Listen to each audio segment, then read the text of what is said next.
성분을 의뢰했는데요. 그런데 ver es que marca 3 cruces de sangre. Esto quiere decir que la muestra es sangre. 피가 섞여버린 블러드 레인. 지구상의 생명체가 살아갈 수 있는 근본적인 에너지, 바로 태양이죠. 그럼요. 그렇습니다. 태양이 없으면 안 돼요. 모든 에너지의 원천이죠. 그렇습니다. 태양의 빛과 열인, 복사 에너지는 지구의 기후에 큰 영향을 미치고요. 또 식물은 광합성을 하며 생존, 그리고 먹이 사슬에 의해 다른 생명체들이 영양분을 흡수해서 에너지를 얻게 되죠. 그래서 모든 생명체는 태양을 먹고 산다는 말도 있습니다. 자, 그런데 말입니다. 그런 생각을 해본 적 있습니까? 만약에 태양이 수명을 다한다면, 그래서 태양이 사라져버린다면. 아, 진짜 무섭다, 이거. 끔찍하네요. 끔찍하죠. 생각만 해도 무섭네요. 뭐 대안이 없어 보이잖아요. 네. 아니 인류의 그런 빛을 공급하는 존재, 자원을 공급하는 존재가 없어져 버린다면 우리는 어떻게 돼야 되는 겁니까? 과학계에 따르면 현재 태양의 나이가 약 45억 6,720만 년이라고 합니다. 그리고 태양의 남은 수명은요, 약 78억 년이라고 합니다. 태양에 수명이 있다는 생각을 사실 안 해보잖아요. 늘 영원할 거라 생각하잖아요. 그러니까. 근데 뭐 당연히 수명이 있겠다, 그럴 수도 있지라는 생각이 좀 들어요. 일단 태양이 사라진다면 지구는 태양의 복사 에너지를 받지 못해서요, 영원한 빙하기를 맞이해 바다는 물론 대기마저 얼어붙는 끔찍한 재앙을 맞게 될 수 있습니다. 과거의 공룡도 소행성 충돌로 빙하기를 맞이하면서 모두 절멸하지 않았습니까? 그렇죠. 자, 이뿐이 아닙니다. 비구름 형성의 원인인 대류 현상 역시 태양열로부터 비롯되기 때문에 생명체 생존의 기본 조건인 물을 충족시키는 비가 더 이상은 내리지 않게 되겠죠. 그리고 당연히 광합성도 불가능하기 때문에 그 다음에는 식물뿐 아니라 모든 먹이 사슬이 붕괴, 또 광합성으로 인한 산소 분출도 이루어지지 않으므로 결국은 인류 역시 생존 불가라는 끔찍한 결론에 다다르게 됩니다. 아, 이 태양의 소중함을 이렇게 얘기하니까 더욱더 느껴지게 되네요. 그런데 요즘 뭐 워낙 과학기술이 좋으니까 뭐 어느 정도의 대안만 마련된다면 좀 얘기가 달라지느냐? 절대 그렇지 않다는 것이 또 대공포입니다. 태양이 단 1초만이라도 사라진다면, 없어진다면 지구에 큰 재앙이 닥치게 되는데요. 현재 지구는 태양의 인력, 즉 중력에 의해 태양 주위를 타원형으로 돌고 있습니다. 그런데 이 태양이 사라진다면 지구는 궤도를 벗어나 광활한 우주 저편으로 슝 날아갈 수 있다는 얘기죠. 쉽게 말해 뱅글뱅글 계속 도는 사람 손을 잡아주다가 갑자기 손을 확 놔버리면 어떻게 되겠습니까? 튕겨져 나가겠죠. 우리가 또 그러네요. 인력을 생각 안 했죠. 무슨 뭐 저기 어둡고 뭐 광합성 못하고 이게 문제가 아니네. 그냥 날아가요, 일단. 어둠 속으로. 자, 그러다 날아가 버린 지구가 우주에서 표류하다가 자칫 소행성과 정면 충돌이라도 한다면요, 지구는 산산조각이 날 수도 있겠죠.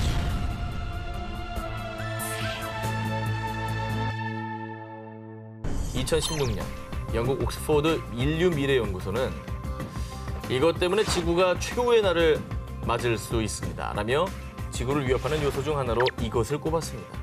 그 정체, 바로 태양 폭풍입니다. 아까는 태양이 없어져도 문제인데 네네. 이제 태양이 원인이 될 수 있다는 거예요? 그렇죠. 태양 표면의 특정 부분이 자기장 활동에 의해 주변보다 온도가 낮아집니다. 태양의 흑점이 생기게 됩니다. 자, 이 태양 흑점 주변에는 고에너지가 쌓이는데요. 이 에너지가 계속 응축이 되다가 어느 순간 펑! 하고 폭발하면 강력한 에너지를 우주로 분출. 이 현상을 바로 태양 폭풍이라고 합니다. 이때 위력은요, 1메가톤짜리 수소폭탄 수십억 개가 동시에 터질 때의 위력과 맞먹는다고 합니다. 너무 큰 숫자가 나오니까 이게 뭐라고 반응을 잘 모르겠어요. 네. 이게 또 한꺼번에 그 파괴력이 엄청난 에너지가 생기는 거잖아요. 그렇죠. 그럼 그 에너지가 다 어디로 어떻게 가는 건가요? 아, 질문 좋았습니다. 네. 거대한 태양 폭풍이 발생하면 막대한 방사선이 채 10분도 안 돼서 지구에 도달을 합니다. 어머. 10분도 안 돼서요. 최악의 시나리오는요, 만약 그 태양 흑점이 한 개가 아니라 수십 개가 동시에 폭발하면 태양 폭풍이 지구의 자기장을 교란시켜 지상의 전력망, 모든 전자기기 작동이 중단되는 것은 물론이고요. 자, 얼마나 끔찍한 일이냐면요.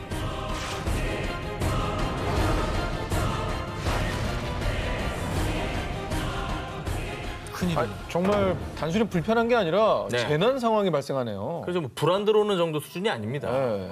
자, 거기에 하늘로 쏘아 올린 나침반 GPS까지 멈췄다. GPS로 교신하는 항공기가 자칫 항로를 이탈할 수 있겠죠? 어머, 그것도 끔찍하네. 그렇죠. 그래서 만약 다른 항공기와 충돌하게 된다면 수백 명의 목숨을 앗아가는 데 이어 땅으로 추락한 항공기들에서 화염이 쓰나미처럼 몰려와 도시 전체를 집어삼킬 수도 있겠죠. 한순간에 도시가 파괴가 될 수도 있다. 이거잖아요. 이건 진짜 끔찍한 상황이에요. 그렇죠.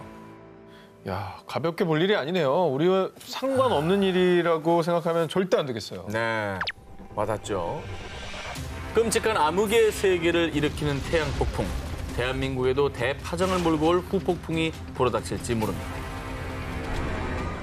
세계가 파멸하는 날, 이른바 아포칼립스를 대비해 스스로를 지키기 위해 나선 사람이 있습니다. 미국 뉴햄프셔주에 사는 알렉스 메이슨. 그런데 놀랍게도 말이죠. 그의 나이는 19살입니다. 19살 메이슨은 8년 전인 11살부터 지구 종말에 대비해왔습니다. 자, 2012년 전 세계에서 일어나는 각종 재난재해 뉴스를 접하며 문득 섬뜩한 생각이 든 건데요. 요한계시록에 있는 심판의 날이 가까워진 게 틀림없어. 이후 자신과 가족을 지키기 위해 일명 지구 종말 대비 프로젝트에 돌입한 메이슨. 근데 무슨 마음인지는 알 것 같네요. 그 어린 나이에 그런 걸 접하면 덜컥 겁이 나죠. 그 거대한 자연재해나 핵전쟁 위기 뭐 뉴스 보면은 두려움이 들어요. 어른들도. 네. 근데 이게 어렸을 때는 더 크죠. 그렇죠. 자, 그럼 메이슨이 무려 8년간 준비해온 지구 종말 대비 프로젝트를 살펴보겠습니다. 자, 먼저 메이슨이 정말 한 몸처럼 언제나 어디든 메고 다니는 배낭이 있는데요. 이 배낭에는 쌀, 통조림 등 비상 식량뿐만 아니라요. 혹시 모를 부상에 대처할 수 있는 구급용품이 갖춰져 있고요. 자연재해로 집을 잃었을 때를 대비한 임시대피소, 설치 방법과 숲에서 식량을 구하는 기술을 연마, 또 실전처럼 정기적으로 숲에서 밤을 보내면서 생존 기술을 높이기 위한 훈련까지 하는 노력을 기울이고 있다고 합니다. 메이슨 외에도 전 세계 수많은 사람들이 지구 종말을 대비하고 있는데요. 자, 이렇게 지구 종말을 대비하는 사람들을 일명 프레퍼족이라고 부르는데요. 실제로 인별그램에 프레퍼를 검색하면 무려 40만 개 이상의 피드가 올라와 있을 정도라고 합니다. 자, 프레퍼족들은 서로 너튜브, SNS를 통해 정보를 수집하고 공유하고 있다고 하네요. 이렇게 혹시나 모를 재난이나 지구 종말에 대비하고 있는 사람들이 실제로 있다는 것도 놀라운데 많았다는 게 더 놀랍네요. 우리보다 더 현실로 느끼고 있나 봐요. 그렇습니다. 이번에는 재앙으로부터 수십, 수백, 아니 수천 명을 구원할 세상에서 가장 안전한 곳, 일명 현대판 노아의 방주로 불리는 벙커를 여러분께 소개해드리겠습니다. 자, 바로 미국의 비보피 엑스포인트. 그 어떤 재난, 재앙에도 끄떡없이 무려 약 5천 명을 구원할 수 있는 세계 최대 규모의 벙커 마을입니다. 벙커 마을이요? 5천 명을 수용한다고요? 미국 사우스 다코타주에 위치한 비보피 엑스포인트는요, 무려 575개 벙커로 이루어져 있는데요. 1967년까지 미 육군의 폭발물, 탄약 등을 저장하던 군용 창고를 2016년 세계적인 벙커 제작 업체에서 매입, 이후 최대 5천 명을 수용할 수 있는 세계 최대 규모의 벙커 마을로 개조를 한 겁니다. 폭발물을 보관하던 군용 창고면 뭐 안전성 면에서 믿음이 가네요. 네, 그거 터지면 절대 안 되는군요. 떨어지더라도 안전한 네. 거죠. 575개 각 벙커는 물, 가스 등의 투과를 막기 위해 콘크리트와 강철로 구성이 되어 있어서요. 핵폭발, 생화학 무기, 강력한 지진에도 끄떡없다고 하고요. 와. 또 넘사벽 스펙이 또 있는데 예를 들면 폭탄 100톤이 터지면 네. 500m 의 콘크리트 건물 절반이 초토화된다고 하는데, 근데 이 위력의 2배 이상을 버틸 수 있다고 합니다. 그리고 이 벙커에는 5천 명의 사람들이 무려 1년간 문 밖으로 나오지 않고도 생존 가능하도록 식량뿐 아니라 의료시설 등 생활 요건이 갖춰져 있다고 합니다. 뭐 이 정도면 세상에서 가장 안전하면서도 안락한 곳이라고 표현해도 되겠죠.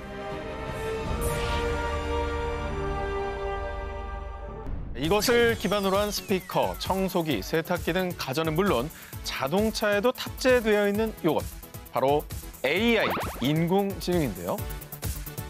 아, 요새 진짜 AI 없는 제품이 없어졌어요. 맞아요. 그런데 말입니다. 과연 AI 시대가 오는 게 우리에게 좋은 일이기만 할까요? 만약 누군가 인류를 위협할 수 있는 큰 그림을 그리고 있다면? 아, 이거 공포스럽긴 해요.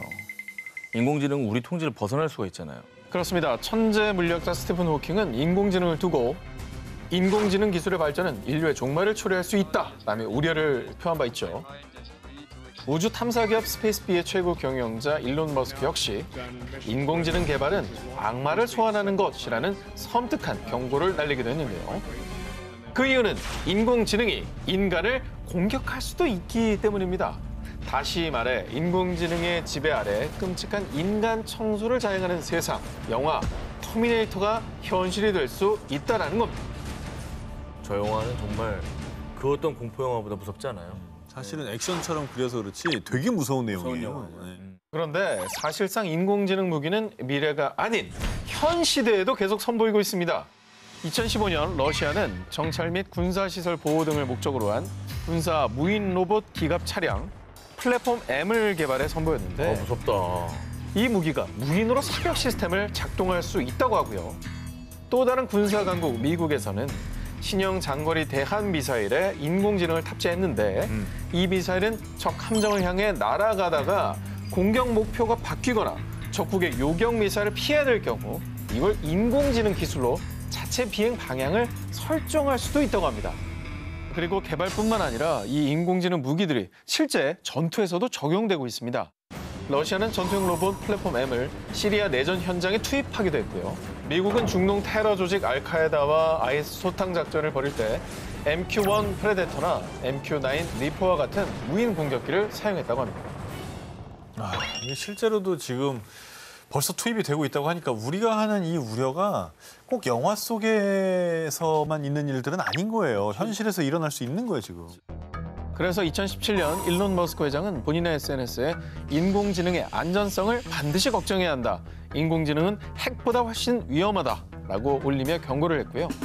더불어 116명의 AI 로봇 기업 대표와 살상용 로봇 무기 개발 금지를 촉구하는 서한을 유엔에 보내기도 했다고 합니다. 수많은 이들도 인공지능이 인명을 살상하는 날이 가까워지고 있다. 인공지능 무기 경쟁은 곧 인류 파멸이라며 두려움에 떨고 있는데요.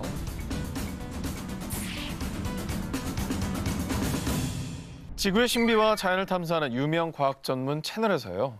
2010년 한 다큐멘터리가 방송되면서 전 세계에 충격과 큰 파장을 일으켰습니다. 뭐죠? 교지? 만약 이것이 멈춘다면 세계 각지에서는 홍수와 지진이 일어나고 1년 내내 봄, 가을 없이 영상 50도가 넘는 여름 혹은 영하 50도 이하에 달하는 겨울이 계속되는데요. 정말 상상하지 못한 끔찍한 재앙이 일어난다는데요. 대체 그게 뭐냐? 바로 지구가 멈췄을 때입니다. 우리 지구는 23.5도로 기울어진 자전축을 중심으로 하루에 한 번 시계 반대 방향으로 회전하는 자전 운동을 하고 있습니다. 그래서 이 신비로운 자연의 섭리 때문에 태양의 열을 받는 위치와 면적이 달라지고 선선하거나 덥거나 춥거나 하는 계절이 생기는 건데요. 그런데요, 만약 지구의 자전 속도가 서서히 느려지다가 결국 멈춰버린다면 과연 어떻게 될까요? 먼저 지구 전체의 지형이 급격하게 변하게 됩니다. 지구의 자전력이 바다를 적도 부근에 고정시키는 역할을 하는데요. 만약 이 지구가 자전을 서서히 멈추게 되면 적도 지역의 바닷물들을 잡아두는 원심력이 약해지고 그렇게 되면 극지방으로 바닷물이 몰리게 되겠죠. 영국과 유럽 대륙 사이에 바닷물이 쭉 빠져 이어져 버리게 되는 겁니다. 싹 잠기게 되는 거죠. 그러면 아직 지구온난화가 급격히 빨라지겠네. 거기서 시간이 더 지나게 되면 북극 지방에 몰렸던 바닷물들은 넘치고 다시 불어나면서 해수면이 상승하는데요. 그러면 영국, 프랑스, 일본, 우리나라까지도 수많은 나라들이 이제 바닷물에 잠기며 초토화되어 버리는 거죠. 아, 바닷물에 잠긴다는 생각을 한 번도 해본 적이 없는데. 그렇죠. 바닷물에 엄청난 양이 움직이는 속도가 있으니까 쓰나미 저리 가라네요. 끔찍한 멸망 시나리오는 여기서 끝이 아닙니다. 지구의 자전을 따라 일정하게 회전했던 핵, 멘틀, 지각들이 각각 다른 속도로 회전하면서 이게 마찰을 일으키게 되면 그 과정에서 지각의 균열이 일어나 세계 각지에서 지진과 화산이 폭발하고 홍수가 발생하는 등 전 세계 곳곳에서 재난이 벌어지게 되는 거죠. 섬세한 우주의 조화로 살아 숨쉬는 지구. 지구의 숨이 멈추고 완벽한 균형이 깨지는 순간 돌이킬 수 없는 비극은 피할 수 없을 겁니다. 갑작스러운 빙하기로 얼어붙은 지구에서 살아남은 인류의 이야기를 담은 영화 설국열차. 자, 그런데 만약 영화처럼 빙하기가 현실이 된다면 지구와 우리 인류는 어떻게 될까요? 빙하기란 지구의 기온이 하강하여 남극과 북극, 대륙, 산 정상 등의 얼음층이 형성되는 것을 말합니다. 기후학자들은 지구의 평균 기온이 약 2도에서 5도 정도 하락할 경우를 빙하기로 간주한다고 합니다. 그리고 지금까지 지구는 약 10만 년을 주기로 20번 이상의 빙하기를 겪었다고 합니다. 그런데 말이죠. 우리가 오늘 쓸 지구 멸망 최악의 시나리오는요. 다소 극단적이지만 만약 한 달, 아니 일주일 만에 갑자기 빙하기가 닥친다면 지구엔 어떤 일이 일어날까입니다. 오늘 뭐 너무 끔찍한 얘기를 많이 들어서 네네. 마음의 준비를 좀 하고 들어야 되겠네요. 현재 지구의 평균 온도인 15도에서 약 8도만 하락해도요. 남극 대륙은 물론 적도를 제외한 전 세계가 눈으로 뒤덮이게 됩니다. 북극, 캐나다, 미국 등을 포함해 지구 표면의 약 30%가 빙산처럼 결빙된다고 하는데요. 그런데 만약 그보다도 더 낮은 온도의 빙하기가 급속도로 찾아온다면요. 영화 투모로우처럼 거의 모든 지구는 빙하로 꽁꽁 얼 것입니다. 인류가 만든 항공, 철도 등 수많은 기술 역시 다 얼어붙어서 무용지물이 되고요. 극심한 추위에 적응하지 못해 감자와 옥수수 등 농작물과 식물들이 얼어붙으며 멸종. 그러면 식물을 먹는 채식 동물들도 굶어 죽고요.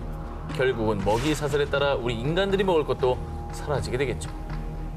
무엇보다 지금처럼 숨을 자유롭게 쉬지 못할 겁니다. 직접 공기를 들이마셨다가는 폐와 호흡기관까지도 다 얼어붙을 테니까요. 우리가 당연하게 누리는 일상도 다 그 빙하가 있다면 생각할 수 없는 거잖아요. 그렇죠. 그 영화 같은 일이 직접 벌어진다면 너무 끔찍하네요. 자, 그런데 아예 빙하기가 계속된다면요. 정말 운이 좋아야 선택받은 자들만이 영화 설국열차처럼 살 수가 있을 겁니다. 단백질 블록만 먹으면서 말이죠. 야, 설국열차를 볼 때 그 송강호나 이런 분들이 좀 불쌍하게 느껴졌었는데. 사실 꼬리칸도 그렇다면 그러니까. 선택받은 자들이었는데. 그렇죠. 네. 인류의 역사와 문명까지 다 꽁꽁 얼릴 수도 있는 빙하기. 최악의 멸망 시나리오에 그치길. 영화 속 재앙은 일어나지 않기를 바랍니다. 19위 전 기자님 특종에서 태양이 우리 지구의 근본적인 에너지원이라고 소개를 해드렸는데 그렇죠. 그 태양이 넘치는 에너지로 지구를 역으로 공격하고 있기도 한데요. 태양 폭풍 같은 얘기인가요? 태양이 암을 유발하는 방사선과 자외선을 방출하기 때문입니다. 그런데 다행히도 이 지구에는 오존층이 있습니다. 네네. 산소 원자 3개로 구성된 이 오존의 분자가 지상으로부터 25에서 30km 높이의 성층권에 밀집되어 있는 것으로요. 이 오존은 태양으로부터 전달되는 자외선 중 약 95에서 99%를 흡수하면서 우리가 직접 자외선을 쐬지 않게 해주는 지구의 보호막이라고도 할 수 있습니다. 하지만 정말 안타깝게도 2020년 현재 남극은 서울시 면적의 1.5배인 1000제곱킬로미터의 오존층이 사라졌고요. 뿐만 아니라 칠레와 아르헨티나 남부, 호주 등 전 세계 오존층이 파괴되며 지구의 보호막이 위협을 받고 있습니다. 사실 예전에는 뭐 헤어스프레이 그런 데 들어가는 프레온가스가 오존층 파괴의 주범이다 이런 얘기 많이 했었는데 그래서 요새는 사실 프레온가스를 좀 많이 안 쓰고 있잖아요. 그럼에도 불구하고 계속 파괴되고 있는 원인이 있는 겁니까? 그런데 지금은 프라이팬가스의 대체제로 쓰이는 게 문제가 되고 있는데요. 자, 프라이팬 코팅제나 각종 냉매에 쓰이는 화합물 클로로포름의 염소 성분이 있는데 이 염소 원자 하나가 무려 약 10만 개의 오존을 파괴해 오존층을 없애버리고 있다고 합니다. 아이고. 그 밖에도 자동차 배기가스에서 배출되는 아산화질소 등 환경오염을 통해서도 오존층이 파괴되고 있는 것이죠. 그래서 이렇게 계속 오존층이 파괴된다면 우리 인간 또 생태계는 어떤 피해를 입게 될까요? 인간의 DNA, 핵산, 이 단백질은요, 자외선을 흡수하는 성질이 있습니다. 그런데 오존층이 파괴되어 지구에 그대로 자외선이 쏘여진다면 흔하게는 눈의 결막염, 또 백내장과 같은 안과 질환이나 피부가 붉게 변하는 홍반. 그런데 이 홍반도 악성 홍반이면 이게 결국엔 피부암 같은 희귀암으로까지 번지게 되는데요. 실제로 호주 지역은 호주 보건복지학회에서 발표를 했는데 2016년에만 무려 약 1,800명이 피부암으로 사망했다는 통계도 있다고 합니다. 아, 그래서 호주는 그렇게 그 선크림도 많이 바르고 좀 긴 팔 많이 입고 선글라스 꼭 끼고 그런다 그러더라고요. 자, 그렇다면 오존층 파괴가 심한 남극과 북극에서 멀리 떨어진 우리나라는 과연 안전할까? 자외선으로 인한 피부암 발생률이 지난 10년 사이에 3배 이상 증가했다고 합니다. 뿐만 아니라 오존층 파괴는 동식물 등 생태계까지도 위협하는데요. 자외선 때문에 꽃들은 개화하지 못해 말라 죽고요. 식물성 플랑크톤이 감소해 생태계 먹이 사슬의 균형이 깨지면 네. 어류, 또 동물들의 멸종을 초래. 그리고 이 모든 건 결국 인류의 멸종으로까지 이어질 수 있다는 거죠. 오존층이 파괴된다는 것은요, 우리 인류의 생존도 파괴된다는 거예요. 지구의 보호막, 여러분 꼭 지켜내야겠습니다. 2020년 5월 물의 흐름과 특성을 연구하는 수문학자를 비롯해 지질학자 등 과학자들이 충격적인 사실을 발표했습니다. 기온이 상승해 알래스카의 얼음이 녹으면 산사태로 프린스 윌리엄 해협은 초토화될 겁니다. 200여 개의 섬과 빙하로 이루어진 자연 생태계 보호구이자 관광지 알래스카 프린스 윌리엄 해협. 그런데 과학자들의 시뮬레이션 결과 최소 1년에서 20년 사이에 가파른 경사에 있던 얼음이 녹으면서 약 5억 세제곱미터에 달하는 토사가 함께 쓸려 내려가는 산사태가 발생. 그리고 이 산사태로 녹은 얼음과 토사물이 바다를 덮쳐서요. 그 충격으로 수백 미터의 메가쓰나미가 발생해 알래스카의 항구 도시 휘티어 지역을 단 20분 만에 초토화시킬 수 있다고 경고했습니다. 그러니까 얼음이 녹는다는 게 그냥 해수면만 올라가는 게 아닌 거예요. 그죠? 맞아요. 19세기경 산업화 시기 이전에 비해 현재 지구의 평균 온도는 약 1.1도가 상승했고요. 그러면서 남극과 알래스카, 그린란드 등 전 세계 빙하가 녹으며 바닷물이 돼 5년 사이 지구의 해수면은 약 5mm 상승했습니다. 그런데 만약 계속 이렇게 빙하가 녹아 해수면이 계속 상승하면 지구엔 과연 어떤 일이 일어날까요? 일단 바닷물이 늘어나 해수면이 상승하면 바닷물의 무게가 늘면서 그 압력으로 해저 아래 지각판들을 자극. 그러면 그 자극으로 지진이 발생할 수 있겠죠. 이 지진의 충격으로 해일과 쓰나미까지 일어날 수 있다는 얘기입니다. 아, 이게 뭐 나비 효과잖아요. 이게 얼음이 녹고 여러 가지 일들이 발생하면서 엄청난 파장이 일어나고 네. 인류의 또 다른 재앙이 발생하는 거 아니겠습니까? 그렇죠. 자, 그리고요. 홍수와 해일, 쓰나미로만 그치지 않는 진짜 최악의 시나리오도 있습니다. 만약에 지구의 해수면이 약 1m 상승할 경우에는 미국 뉴욕, 영국 런던, 호주 시드니, 일본 도쿄 등 세계 유명 명소들이 소몰되며 초토화. 세계 지도를 다시 그려야 하는 최악의 상황까지 발생할 수 있다는 겁니다. 아, 진짜 끔찍하네요. 자, 그렇다면 우리나라는 과연 안전할까요? 지표면 고도 데이터를 연구하는 미국 셔틀 레이더 지역 미션 시스템에 따르면 지구의 해수면이 1m 상승할 경우 인천국제공항과 김포공항, 인천, 경기도 일대, 부산 일부 지역이 초토화, 항구와 공항을 비롯한 교통, 통신수단 등 전 산업이 마비될 뿐 아니라 수많은 희생자가 발생하며 국가 전체가 무너지는 비극이 발생할 수 있는 겁니다. 아유, 말씀하시는 게 일어난다면 정말 끔찍해요. 그렇죠. 말이 안 돼요. 영화 인터스텔라에서 그리는 지구는 황폐화 그 자체죠. 거대한 모래폭풍에 휩쓸고 간 도시는 온통 미세먼지로 뒤덮여 있을 뿐 아니라 지구인들의 폐 건강을 위협하며 인류의 멸망까지 야기하는데요. 자, 그런데 여러분, 이 끔찍한 사태가 진짜 현실이 된다면 어떨까요? 미세먼지는 정말 소리 없는 살인마잖아요. 맞아요. 보이지도 않는데 다 폐 속으로 들어가가지고. 그렇습니다. 이미 미세먼지는 전 세계적으로 심각한 재난 위기 수준에 도달해 있습니다. 2016년 세계보건기구에서도 전 세계 도시 인구의 80%가 심각한 대기 오염에 노출돼 있습니다라고 발표했는데요. 실제로 매년 초미세먼지 등 대기 오염으로 인해 사망하는 사람이 무려 약 879만 명. 심지어 오는 2050년이면 대기 오염 피해 사망자는 2배로 불어날 거라고 합니다. 어우, 대기 오염으로 인한 피해자가 이렇게 뭐 몇백만 명까지 될 줄 몰랐어요. 네. 이제 많이들 아시겠지만 그 미세먼지가 호흡기를 거쳐서 폐뿐만이 아니라 이 혈관들에게까지도 침투를 하지 않습니까? 그런데 우리 몸의 면역세포들이 미세먼지를 제거하는 과정에서 신체 곳곳에 염증이 생기면 심장과 뇌에도 치명적인 손상을 일으켜 암, 뇌졸중, 치매를 유발하기도 한답니다. 자, 그런데요. 소리 없는 살인마 같은 이 미세먼지는 인류뿐 아니라 생태계에도 극심한 피해를 끼칩니다. 공기 중에 미세먼지가 식물의 잎에 달라붙으면 광합성 기능을 하는 잎의 기공을 막아서 식물의 성장을 지연시키고요. 또 미세먼지 속의 이산화황, 이산화질소는 산성비의 원인이 되는데 산성화된 토양과 물은 산림과 농작물에 큰 피해를 유발, 인류의 식량난까지 초래할 수 있는 거죠. 이거 뭐 전 세계적인 뭐 인간만의 문제가 아니네요. 자연 전체 문제네요. 그렇습니다. 그런데 말입니다. 이 상상조차 하기 싫은 이 끔찍한 사태는 이미 현재 진행형입니다. 2019년 UN 생물다양성과학기구에서 2016년까지 대기 오염으로 인해 가축 종류 중에 9%가 멸종했다라고 발표했는데요.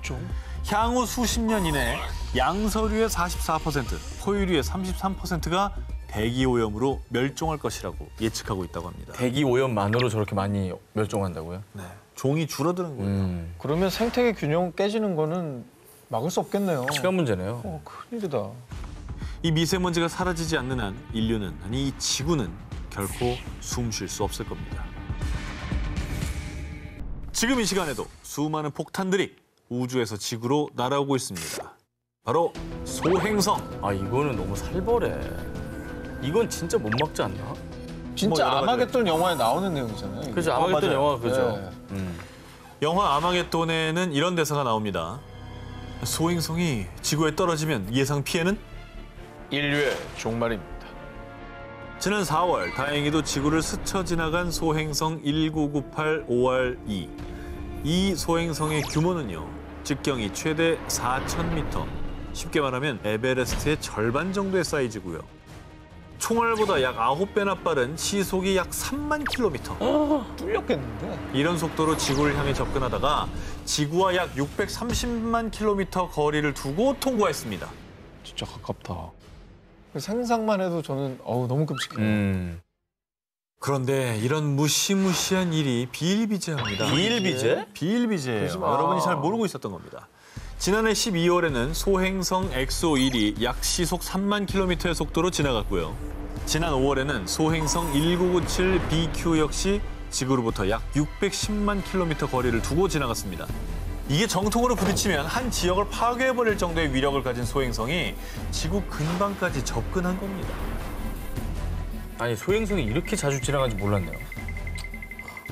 이 소행성이 지구와 충돌한 사건들이 계속 접수가 되고 있는데요. 지난 2013년 러시아 우랄 산맥 첼야빈스크 상공에서 직경 약 15m, 네. 무게 약 10톤, 거대한 불덩어리 소행성이 폭발해 1,500여 명의 사상자가 발생하고 7,200여 채의 건물이 파손되기도 했습니다. 7,000여 채요? 네.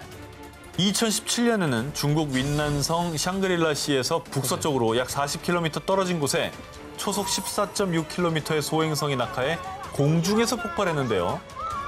유럽 우주국에 따르면 향후 100년간 지구를 타격할 가능성이 있는 소행성이 무려 약 880여 개라고 합니다. 어떻게 해?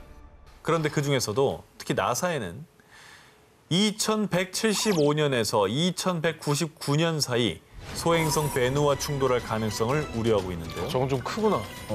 참고로 소행성 베누는 무게가 약 780억 킬로그램, 직경이 최대 500m로요.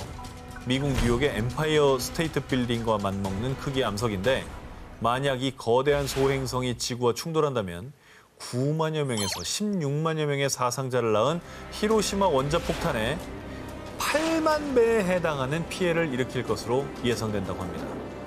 아니 이 숫자가 이 정도 되는지 몰랐어요. 너무 무서운데. 제발 880개 다 제발. 날아갔으면 좋겠다, 딴 데로. 그런데 말입니다. 우린 결국 답을 찾아내고야 말죠. 무려 엠파이어 스테이트 빌딩과 맞먹는 규모의 소행성 베누와의 충돌을 막기 위해 나사에서 대비책을 세우고 있습니다. 어떻게요? 나사에는 소행성 충돌 사태를 대비한 전문 부서 행성 방어 협력부가 있습니다. 지구와 충돌 가능성이 있는 소행성을 관측하며 지속적으로 모니터링하고 있고요. 실질적으로 소행성과 충돌할 위험이 발생할 때를 대비해 일명 해머를 준비 중에 있습니다. 해머 플랜이 뭐냐? 이 9톤에 달하는 대규모 충격체, 벌크 임팩터 또는 핵무기를 발사해서 소행성을 지구 궤도 밖으로 밀어낸다는 계획입니다. 궤도를 바꾸는군요. 그리고요, 지구와 소행성 충돌을 막기 위한 또 다른 방어 프로젝트도 있습니다. 내후년이죠. 2022년에 소행성 디디모스가 지구에 접근할 거라고 하는데요. 참고로 디디모스는 직경 약 780m의 디디모스 A와 약 160m의 디디모스 B로 이루어진 쌍성계로요. 때려오는. 2022년 10월경에 지구와 약 1,047만 킬로미터의 거리를 두고 지나갈 것으로 예측하는데 이에 대비해 나사는 우주 탐사 기업 스페이스비와 손을 잡고 지구 방어 프로젝트에 돌입. 지구를 향해 오는 디디모스의 궤도를 바꾸기 위해 우주선을 충돌시키는 이중 소행성 방향 수정 테스트, 일명 다트를 시행할 계획이라고 합니다. 대략 냉장고 크기의 다트 우주선은 총알보다 약 9배 정도 빠른 초당 6km의 속도로 소행성과 충돌할 예정인데요. 아, 그러니까 쉽게 말하면 약간 어깨빵을 날리는 거군요. 그렇죠. 다트를 쏘듯이. 근데 이게 멀리서 부딪히면 요 1도 차이가 그렇죠. 엄청나잖아요. 1도 차이가 아니라 뭐 0.1도만 틀어져도 그러니까. 인류의 안전을 위협하는 소행성의 공포로부터 부디 안전한 지구 방어에 성공할 수 있기를 기원합니다. 2016년 11월 13일 전 세계를 혼돈에 빠뜨린 긴급 속보. It was the most powerful earthquake to hit New Zealand in years. A 5.2 earthquake hit the northern Argentine province of San Juan last night. 오늘 밤 9시 52분 충남 보령시 북북동쪽 4km 내륙에서 규모 3.5의 지진이 발생했습니다. 2016년 11월 13일 한날에 뉴질랜드와 아르헨티나, 우리나라 충남 보령 등 전 세계 곳곳에서 지진이 발생, 건물과 댐이 붕괴되며 극심한 피해를 낳았는데요. 그런데 일각에서 지목한 이 끔찍한 재난의 원인은 바로 달 때문이었습니다. 달이 왜요? 달이 지진에 영향을 미친다고요? 그렇습니다. 여러분 그 슈퍼문이라고 들어보셨죠? 네. 엄청 큰 달. 그렇죠. 네. 달이 지구를 타원형 궤도로 공전하다가 지구와의 거리가 가장 근접했을 때 뜨는 초대형 보름달을 슈퍼문이라고 하는데요. 2016년 무려 68년 만이었죠. 초대형 슈퍼문이 뜨기 하루 전날이었던 11월 13일. 전 세계 각국에서 지진이 발생하자 수많은 누리꾼들은 슈퍼문이 곧 지구 종말을 불러올 거야 라며 두려움에 떨었는데요. 누리꾼들이 두려워한 이유는 일각에서 주장하는 슈퍼문 재앙설 때문이었죠. 슈퍼문 재앙설이란 슈퍼문 뜨기 전후에 지구의 해일과 화산 폭발, 지진 등 끔찍한 재앙이 일어난다는 것이었습니다. 실제로 2005년 인도네시아 대지진, 2011년 동일본 대지진 등 수많은 사상자를 낳은 끔찍한 참사들 역시 슈퍼문이 뜨기 2주 전에 발생했다고 합니다. 야. 근데 이게 과학적으로 근거가 좀 있는 얘기입니까? 슈퍼문이 지구에 미치는 영향 확인을 해봤습니다. 슈퍼문이 관측될 때 실제로 지구에 미치는 달의 인력이 가장 크게 작용했어요. 조수간만의 차가 커진다고 합니다. 그래서 2016년 11월 슈퍼문이 뜬 날에는요. 만조 시간대 남해안 해수면 수위가 2m를 훌쩍 넘기며 주택과 도로 곳곳이 침수, 막대한 재산 피해를 입기도 했다고 합니다. 저 정도면 자연재해를 일으킨다는 건데 그럼 슈퍼문이 진짜로 지진에 영향을 미쳤을 수도 있는 거예요? 자, 그런데 국제전파천문학센터의 피트 휠러 연구원에 따르면요. 달의 인력이 지각에 일부 영향을 끼칠 수 있으나 단층을 움직일 정도로 거세진 않다라며 슈퍼문은 지진, 쓰나미 등의 자연재해와는 무관하다라고 밝혔습니다. 미국 지질조사국에서도 지진은 수백 년간 에너지가 쌓여 나타나는 결과물이다라고 하며 슈퍼문 재앙설과 지진의 연관성을 부인했는데요. 그러니까 정말 우연의 일치였을 뿐 슈퍼문이 재앙의 전조현상이라는 건 진짜 그냥 루머라는 게 과학계의 정설인 것입니다. 재앙의 전조현상이라는 슈퍼문 괴담. 오는 2032년에 또다시 슈퍼문이 뜬다고 하는데요. 부디 그날에는 끔찍한 우연이 일어나지 않길 바랍니다. 2008년 7월 30일 콜롬비아 북서부 초코주의 라시에라 지역에 폭우가 쏟아졌습니다. 그런데 이 비 맞으면 병에 걸리는 거 아니야? 이 비는 지구 종말의 전조가 틀림없어. 하늘에서 내리는 비를 보고 큰 혼란과 두려움에 빠진 사람들.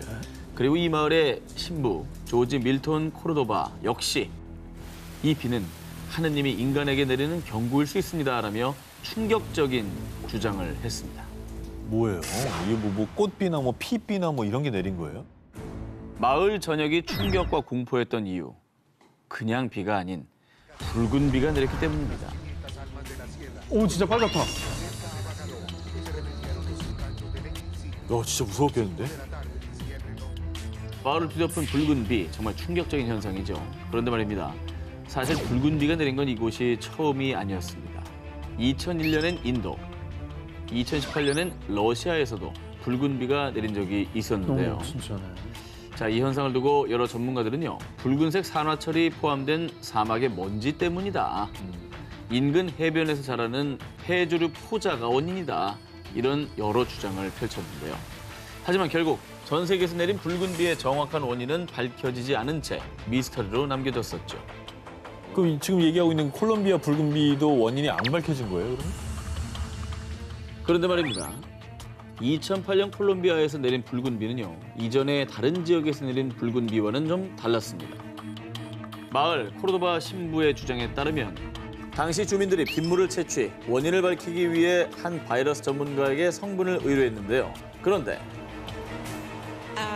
Ver es que marca 3 cruces de sangre. Esto quiere decir que la muestra es sangre. 피가 섞여버린 blood rain. 혈우였습니다. 이게 무슨 말이 돼요, 이게? 이 혈우에 대해서 일부 생물학자들은요. 붉은 비의 원인은 새나 박쥐의 피 때문일 수도 있습니다. 새나 박쥐떼가 상공에서 부딪히거나 운석에 맞아 피를 흘려서 그 피가 빗물에 섞여 내린 걸 수도 있다고 주장을 했는데요. 하지만 콜롬비아에 붉은 비가 내렸을 때 주민들이 새떼를 목격했거나 새떼의 사체가 발견된 일이 없었다고 합니다. 결국 콜롬비아에 내린 혈우의 원인은요. 현재까지도 정확히 밝혀지지 않고 있습니다. 하늘에서 내리는 블러드 레인, 왜 이런 현상이 벌어지는 걸까요? 정말 지구의 종말을 알리는 경고인 걸까요?